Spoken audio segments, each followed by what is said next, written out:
we meet Sophia Crane, a film student in her final year recording her senior thesis. She does not know how much longer she is going to be alive, and instructs the person who finds this tape to edit parts of it into her senior thesis film. It is about the story of the local horror legend, Peeping Tom, and how she went looking for him. Next, we open with Gavin York, a filmmaker who is recording a tour of his in-laws' house, presumed to be built around the 1970s. He takes us to the basement and brings out a wooden box labeled, "Don't Watch." We hear from Eve Hunkler, Gavin's mother-in-law, who tells us the story of excitedly buying this house with her husband and finding this box full of tapes. She called the previous owners of the house, but after leaving them a voicemail about the box of tapes, she was never able to get in contact with them again. However, Eve also informs us that they are planning on selling the house. Gavin's wife, Amelia, tells us that her mother thought that these tapes could be useful to Gavin, presenting him with the box. The first tape that Gavin watches is labeled, "Final Solution." This tape holds the recording of Sophia that we saw at the beginning of the film. Gavin expands on the tape's contents, telling us that there is violence that he wishes not to go into. But the tape gripped him nonetheless, and he has to watch the next 40 tapes immediately after. None of the events in the videos takes place in his in-laws' home, which begs the question of where these tapes came from. The next tape he watches is called Rough Edit, consisting mainly of street interviews. The tape starts with beautiful and flowy edits, but as it progresses, the video editing gets more and more choppy. Gavin comments that it seems as though the filmmakers just kept recording more and more footage,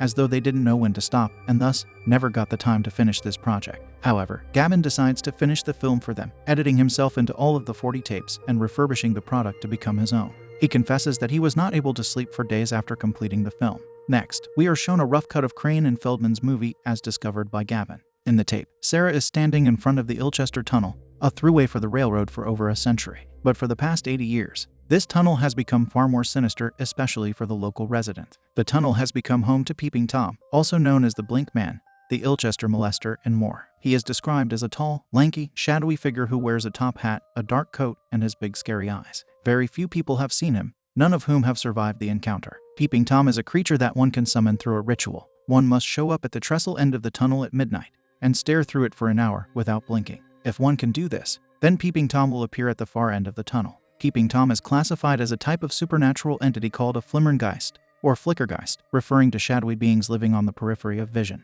Once the shadowy presence is brought out, the viewer cannot stop seeing him. He is trapped in the viewer's field of vision, and every time the viewer then blinks, Peeping Tom gets slightly closer. Eventually, the apparition will be so close that they can feel his long eyelashes rubbing against their face in a butterfly kiss in an attempt to make the viewer blink one last time. Despite the lore behind the Ilchester Tunnel, it remains a hangout spot for teenagers and a hazing spot for frats. Summoning Peeping Tom is a dare often given, but seldom completed. We are taken back to Gavin, where he tells us that the footage was filmed over 2 weeks in the February of 2004. To reconstruct the film, he went to every local college in the area and showed them pictures of Sophia and Feldman, but he was unable to get any information about them. There are also no records of Dr. Wolf, their supposed professor, the Peeping Tom specialist, or of the eye specialist that Sophia and Feldman interview in their tapes. A county officer who claims to have gone over the footage multiple times was unable to find anything on these people. Gavin also notes that their footage has no cuts, retakes, anyone yelling cut, or any signs at all that someone was behind the camera directing them. However, he still believes that the footage is genuine.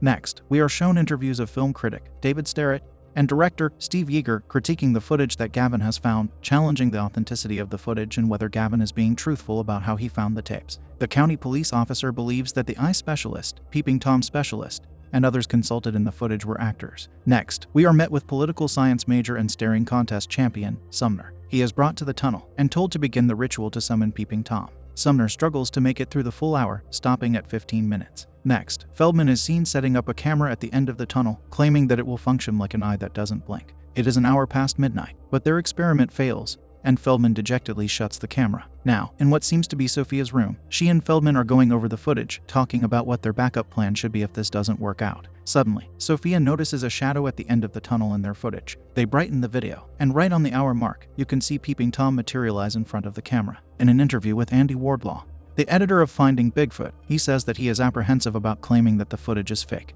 Given the quality of the tapes, there is no way of definitely saying whether it is real or doctored. David Starrett also questions whether a camera could replace the function of the human eyes in the summoning ritual of Peeping Tom. Next, Gavin visits the VFW in Glen Burnie, Maryland, to present the footage to an assembled group of paranormal investigators, ghost hunters, and experts to get more people on his side. Gavin hopes that these people will stand beside him at the press conference, vouching for the fact that the footage is real. However, Gavin only shows them the shot of Peeping Tom materializing and does not give them the other information related to how he found the footage, Sophia, or Feldman. The committee decides that although there is a possibility, they would require more evidence of Peeping Tom's existence. In the next scene, we find out more about Gavin and his ambitions of making it in the film industry. He is treating this footage as a chance to move past shooting weddings and home videos, and hopefully make a name for himself. It turns out that Gavin and his wife have been having money troubles, and his wife keeps borrowing money from her parents without Gavin's knowledge. In a meeting with a post-production team, Gavin is told by the sound and video executives that wanting to spruce the film for theatrical release defeats the purpose of the footage being gritty and amateurish. However, Gavin has no money to put into the making of this film, and he promises to not leave without making the studio agree to help him. Next, we see Sophia and Feldman walk into Dr. Wolf's office and show her the footage of Peeping Tom materializing,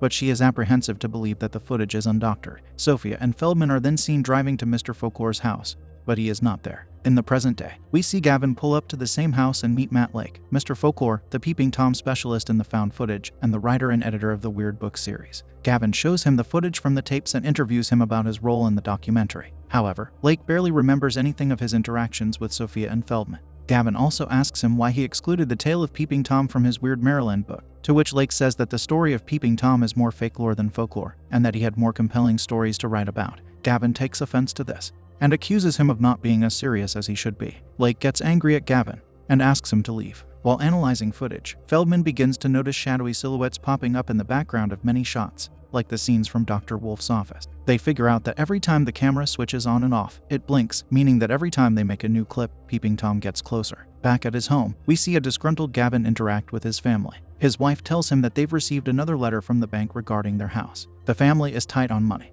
but Gavin refuses to listen to his wife, choosing to focus only on the film he's making. On the other hand, Feldman and Sophia discuss how to draw Peeping Tom out of hiding. While reviewing the footage in the studio, Gavin and the producers find that the beginning of each clip after the tunnel is distorted. Every time Peeping Tom shows up in the frame, a twisted sound plays simultaneously, and one of the producers says that it might resemble Morse code. They find that the code translates to blink, but one of the producers claims that it is fake. Feldman steps in front of the camera and begins to take a series of blink tests. Every time the camera switches on, we can see Peeping Tom appear in the frame, and he comes closer as the blink tests proceed. However, Andy Wardlaw believes that the blink tests are suspicious, and that the frames with Peeping Tom in the background could have easily been doctored. Gavin retorts by saying that the metadata reveals that the timestamps are consistent, meaning that the footage is authentic. But Andy says that those are easy to fake as well. Gavin revisits the ghost group, his last resort, but they also begin to question the legitimacy of the tapes. They berate Gavin and reject his offer to investigate further, closing the door behind him. Back in the tapes, Feldman and Sophia can be seen analyzing the tapes. Sophia begins to flip through a notebook on Feldman's desk and finds several drawings of Peeping Tom. She proceeds to film a video diary, confessing that she has doubts about whether Feldman has doctored the recordings. Later on, we find out that Sophia and Feldman created another film called Portraits of Deceased Friends. We also find out that Gavin concealed this information from everyone else,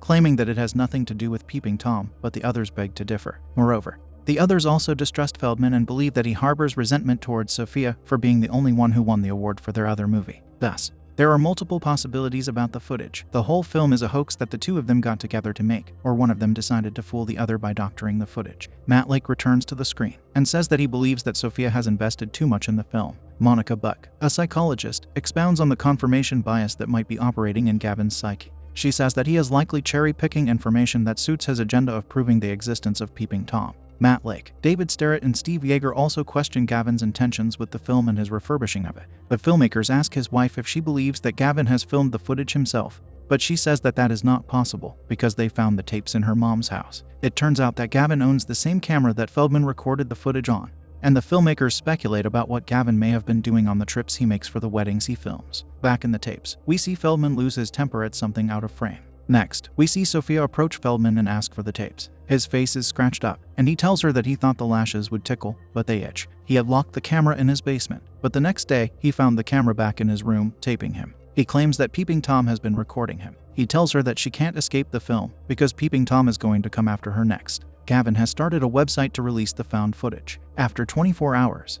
he will shut the website down and expects people to start bidding on the footage. He goes on a radio show to talk about the butterfly kisses found footage. The radio host also admits to believing that the footage is a scam, wondering why they would even want to film a documentary about Gavin. People start to call in and accuse Gavin of faking the footage, telling him that no one could be dumb enough to believe the film, citing the video's poor quality and sketchy editing. Ed Sanchez, the director of the Blair Witch Project, calls into the radio show and admits to the camera that he doesn't believe the footage is authentic. He says that his problem stems from the fact that Gavin is claiming that the footage is real, asking him to be honest with his audience. Gavin is unhappy with how the show has gone, and he returns home, dejected and disappointed. At home, he finds a letter from his wife and breaks down upon reading it. Her mom has set up an account for her because she found out that he took all their money and spent it on his movie. His obsession with the found footage has not only ruined Gavin's reputation, but also his family life.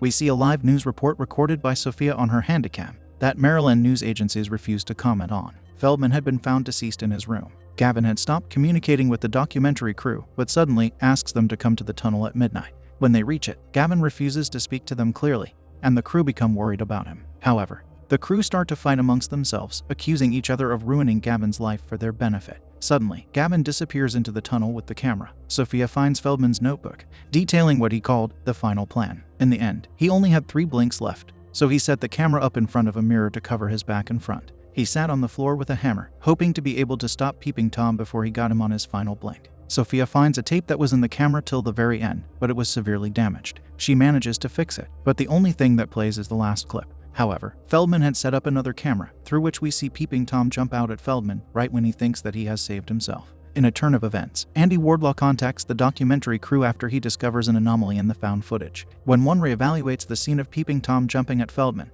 we can see a reflection of what Peeping Tom can see. Moreover, the crew also revisits the sound that plays whenever a new clip begins. They run the sound through software, which validates Gavin's theory about the found footage, but Gavin has been missing for a few days now. They receive a package in the mail from Gavin containing a video recording, Feldman's notebook, and Gavin's journal. Inside is also a key card to a motel room. They head there and enter the room, only to find a messy room with cameras taped to every corner and drawings of Peeping Tom stuck on the wall. Suddenly, one of the crew members runs out of the room, telling everyone to do the same. Eric opens up the bathroom door and runs out as well, immediately calling the police afterwards. They tell them that they found Gavin's body in the tub, and according to the coroner's report, he perished from heart failure. Back to the tapes, we see Sophia telling us about her dream from the night before. She had gone to the tunnel and stared down it for an hour, seeing Peeping Tom materialize. She tells the camera that she thought it was easy, but when she woke up, she realized that it wasn't a dream. The crew is back at the tunnel, discussing what ending they can give their documentary. Eric claims that this is just the beginning, saying that his documentary is about the story of Gavin York. Finally,